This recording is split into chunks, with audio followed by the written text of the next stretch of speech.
Hello friends, मैं कृष्णाकांत। मेरे इस यूट्यूब चैनल पर फिर से एक नए वीडियो के साथ आप लोगों का स्वागत है। दोस्तों, हम लोग इससे पहले की वीडियो में विश्लेषण कर चुके हैं हड़प्पा काल का प्रमुख स्थल। इसका हम लोग संपूर्ण विश्लेषण कर चुके हैं।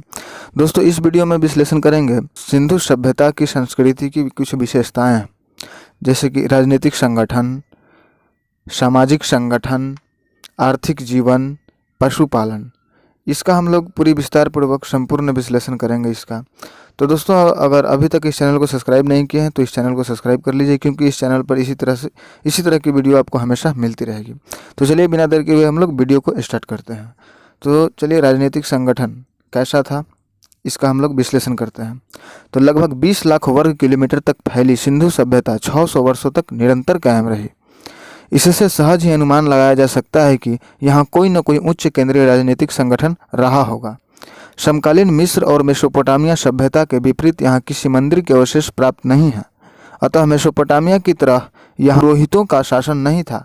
हालांकि प्रसिद्ध इतिहासकार एल बाशम महोदय यहाँ पुरोहितों का ही शासन मानते हैं। डॉक्टर RS शर्मा के अनुसार सिंधु सभ्यता के लोगों ने सबसे अधिक ध्यान वाणिज्य और व्यापार की ओर दिया। अतः हड़प्पा का शासन संभवतः वणिक वर्ग के हाथों में था। यह भी संभव है कि संपूर्ण क्षेत्र कई स्वतंत्र राज्यों राजवाड़ों में बांटा हुआ था और उनमें से प्रत्येक की एक अलग राजधानी थी। जैसे सिंधु में मोहनजोदड़ो, पंजाब में हड़प्पा, राजस्थान में कालीबंगा और गुजरात में लोथल। इस संदर्भ में उल्लेखनीय है कि ईस्वी पूर्व प्रथम सहस्राब्दी में, यद्यपि संपूर्ण उत्तर भारत में पुरातत्वीय संस्कृति लगभग एक ही समान थी, फिर भी संपूर्ण क्षेत्र 16 स्वतंत्र महाजनपदों में विभाजित था, जिनकी अपनी अपनी राजधानियां थीं। कुछ अन्य इतिहासकार जैसे हंटर के अनुसार यहाँ की शासन व्यवस्था जनतांत्रिक पद्धति से चलती थी। मैके के अनुसार हड़प्पा सभ्यता में जनप्रतिनिधि का शासन था। स्टुअर्ट पिगट ने इस सभ्यता की जुड़वा राजधानियां हड़प्पा और मोहनजोदड़ो के होने का अनुमान लगाया है। अब दोस्तों, हम लोग विश्लेषण करेंगे सामाजिक संगठन का। सिंधु सभ्यता का सामाजिक संगठन। तो सैंधव समाज 3 वर्गों में विभाजित था। पहला विशिष्ट वर्ग जो नगर दुर्ग से जुड़ा था, दूसरा खुशहाल मध्यम वर्ग और तीसरा अपेक्षाकृत कुछ कमजोर वर्ग जो नगर के निचले हिस्से में रहता था। आमतौर पर ये तीनों हिस्से परकोटों से घिरे होते थे। कुछ शिल्पी और श्रमिक नगर के परकोटे से बाहर की बस्तियों में भी रहते थे। कालीबंगा में ऐसा प्रतीत होता है कि पुरोहित लोग दुर्ग के ऊपरी भाग में रहते थे और निचले भाग में स्थित अग्निवेदिकाओं पर धार्मिक अनुष्ठान संपन्न कराते थे। इस बात की संभावना व्यक्त की गई है कि दुर्ग में निवास करने वाले लोग पुरोहित वर्ग के थे। नगर क्षेत्र में व्यापारी, अधिकारी, सैनिक एवं शिल्पी रहते थे। अन्य वर्गों में कृषक, कुंभकार, बढ़ई, नाविक, सोनार, मनके एवं मोहरे बनाने वाले शिल्पी, जुलाहे तथा श्रमिक प्रमुख थे। हड़प्पा और मोहनजोदड़ो के कतिपय मकानों की रूपरेखा के आधार पर विद्वानों ने यह अनुमान लगाया है कि इस सभ्यता में दास प्रथा का भी प्रचलन था। स्त्रियों की दशा का हम लोग विश्लेषण करते हैं। सामाजिक संगठन में स्त्रियों की दशा कैसी थी? तो सबसे अधिक नारी मृत मूर्तियां मिलने के कारण सैंधव समाज मातृ प्रधान माना जाता है, परंतु लोथल से 3 युगल संवाधन एवं कालीबंगा से 1 युगल संवाधन मिलने से विद्वानों ने यहाँ सती प्रथा के प्रचलन का अनुमान लगाया है। सिंधु घाटी के निवासी खाने पीने, वस्त्र एवं आभूषण के शौकीन थे। संभवतः वे शाकाहारी एवं मांसाहारी दोनों थे। आभूषण सोने, चांदी और मणिके के बनाए जाते थे। हाथी दांत तथा शंख का उपयोग अलंकरण तथा चूड़ियां बनाने के लिए किया जाता था। दर्पण तांबे के बने थे, जबकि कंगहियां और सुइयां हाथी की दांत की बनी हुई थी। हड़प्पा से एक श्रृंगार दान मिला है तथा चनहुद्रों से लिपस्टिक एवं अंजनसालिका, ये जो होता था अंजनसालिका, काजन लगाने की सलाई थी तो प्राप्त हुई है। नौसारों से स्त्रियों की मांग में सिंदूर लगाए जाने के प्रमाण प्राप्त हैं, जो आज भी हिंदू धर्म में स्त्रियों के सुहाग का प्रतीक माना जाता है। गरीब लोग शंख, सीप एवं मिट्टी के बने हुए आभूषण पहनते थे। पाशे का खेल, शिकार और नृत्य उनके मनोरंजन के मुख्य साधन थे। अब इसका हम लोग आर्थिक जीवन का विश्लेषण करते हैं। सिंधु सभ्यता के आर्थिक जीवन का विश्लेषण करते हैं। तो सैंधव सभ्यता का आर्थिक जीवन अत्यंत विकसित अवस्था में था। आर्थिक जीवन के प्रमुख आधार क्या क्या थे? कृषि थे, पशुपालन था, शिल्प और व्यापार था। तो कृषि तो सैंधोवासी जाड़े में फसल बोते थे। जाड़े में मतलब कि नवंबर दिसंबर के समय एवं मार्च अप्रैल में काट लेते थे।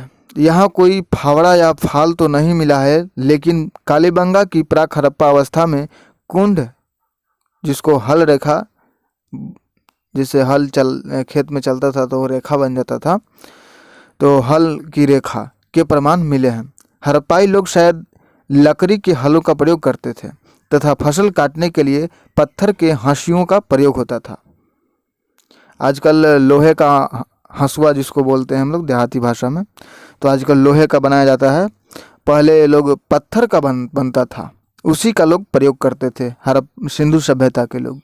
तो मोहनजोदड़ो एवं बनवाली से मिट्टी के हल के खिलौने के प्रारूप मिला है। इसी प्रकार पाकिस्तान के वर्तमान चोलिस्तान भूतपूर्व बलाहुपुर रियायत को चोलिस्तान कहते हैं। तो इसी प्रकार पाकिस्तान के वर्तमान चोलिस्तान के विकसित हड़प्पन पुरास्थलों के अन्वेषण के परिणाम स्वरूप खेत जोतने में प्रयुक्त मिट्टी के बने हल के खिलौने के टूटे हुए अवशेष मिले हैं। सिंधु सभ्यता के किसी भी पुरास्थल से नहरों या नालों से सिंचाई के प्रमाण नहीं मिले हैं। कृषि कार्य के लिए नदियों के जल, वर्षा के जल एवं कुओं का उपयोग किया जाता रहा होगा।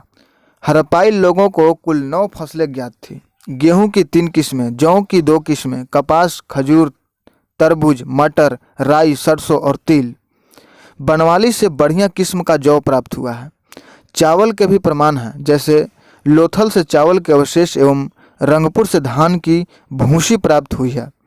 ये दोनों स्थल वर्तमान गुजरात में है। हरियाणा से भी चावल के प्रमाण प्राप्त हुए हैं। मोटे अनाजों की 6 किस्में उगाई जाती थीं। रागी, कोदो, सावा, ज्वार, मटर और फलियों की भी खेती की जाती थी। अन्य फसलों में खजूर, विभिन्न प्रकार की फलियां, तिल और सरसों शामिल है। मोहनजोदड़ो और अन्य स्थलों पर पाए गए सूती कपड़े के टुकड़ों से इस बात का पता चलता है कि कपास की खेती भी की जाती थी।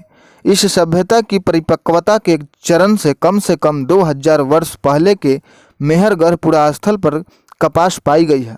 यह संसार भर में कपास के अस्तित्व का प्राचीनतम साक्ष्य है। कपास सैंधो लोगों की मूल फसल थी। इसी कारण यूनानी सिंध क्षेत्र को सिंडन कहने लगे, जो सिंधु शब्द से निकला है। सिंधु सभ्यता के लोगों को गन्ना ज्ञात नहीं था। रोजदी के निचले स्तरों से छोटी ज्वार एवं रागी, सौराष्ट्र में बालाकोट से बाजरा एवं वहीं से कुछ परवर्ती काल में ज्वार तथा सारगम के प्रमाण मिले हैं, जिन्हें संभवतः हड़प्पा से लाकर यहाँ प्रचलित किया गया होगा। अनाज संभवतः कर के रूप में वसूला जाता था, क्योंकि प्रमुख नगरों में अन्नागार प्राप्त हुए हैं। हड़प्पा के अन्नागारों के समीप ही अनाज की सफाई, कुटाई, पिसाई आदि के चबूतरे मिले हैं और मजदूरों के निवास के लिए बनी हुई श्रमिक बस्ती के साक्ष्य मिले हैं। लोथल से आटा पीसने की पत्थर की चक्की के 2 पाट मिले हैं। सिंधु सभ्यता के मिट्टी के बर्तनों तथा मोहरों पर अनेक पेड़ पौधे का अंकन मिलता है। इसमें प्रमुख पीपल, खजूर, नीम, नींबू, केला आदि थे। अब इसका हम लोग पशुपालन का विश्लेषण करते हैं।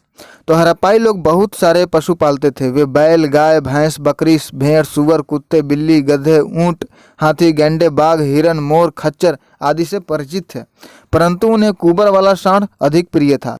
सामान्यतः हड़प्पा संस्कृति में घोड़े के अस्तित्व को स्वीकार नहीं किया जाता है, परंतु गुजरात के सुरकोटडा से घोड़े के अस्थिपंजर, बलूचिस्तान के राना घुंडाई से घोड़े के दांत, मोहनजोदड़ो की एक ऊपरी सतह से घोड़े के अस्तित्व का संकेत था। घोड़े की हड्डियां लोथल, सुरकोटडा, कालीबंगा आदि स्थलों से प्राप्त हुई है। ऊंट की हड्डियां भी अनेक पुरास्थलों से बड़ी संख्या में पाई गई है, लेकिन किसी मुद्रा पर ऊंट का चित्र नहीं मिला है। लोथल और नौसारों से घोड़े की मिट्टी की आकृतियां पाई गई है, लेकिन घोड़े का अंकन किसी मुद्रा पर नहीं मिला है। गाय के प्रमाण यद्यपि मिले हैं, परंतु आश्चर्यजनक तथ्य यह है कि इस महत्वपूर्ण पशु का अंकन मृन मूर्तियों, मृन भांडों आदि पर नहीं हुआ है। दोस्तों, अगर वीडियो अच्छी लगे तो वीडियो को एक लाइक कर दीजिए, और आपको यह जानकारी अच्छी लगे तो हमारे इस YouTube चैनल को सब्सक्राइब कीजिए और बेल आइकन को प्रेस कर दीजिए, ताकि मेरा आने वाला वीडियो सबसे पहले आप तक पहुंच सके। तब तक के लिए दोस्तों धन्यवाद, गुड बाय।